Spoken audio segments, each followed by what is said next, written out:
talofa lava APAAU o le TALALELEI mo oi.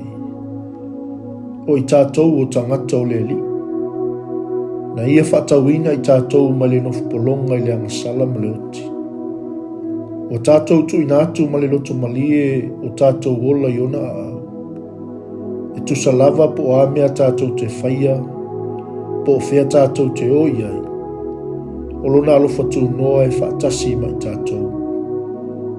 Wa ia folfola mai na te le tua lava i tātou. Wa ia wha mauti noa mai e leise mea e mawhai o na wha te eseina i tātou mai lona alofa. Ia tātou wola wha atotua i a te ia. Ma wa ai po whea o le a taitai atuai i tātou e le li. Ia tātou whea ngai mawhainga tā e o lava i le oti. Whatasi ai ma le mauti noa o le a tātou le whea ngai na i tātou ma taimi whainga tā e o lava i le oti. E le te tau on tātou whiwhiwhi. Po le ale mea e mawhai e le leanga o na whaia i tātou. O i tātou o tangata lava o le li i tātou. A wā a whai tātou te ola mo le li. E a whai tātou te oti, e oti mo le li.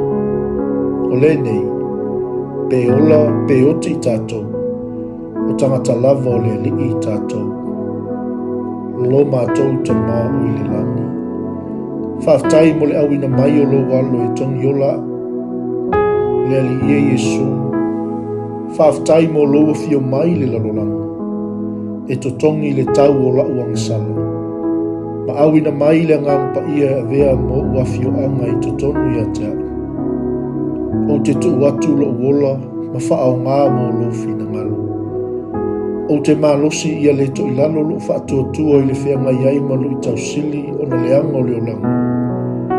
O te talo, pe o te ola, pe o te oti. Ia wha mamaluina o e lo o le i o na wā. I le suafo Yesu wala tuaila mātou te talo. Amene. Manuia, whaiva, malawa singa o le nei asu.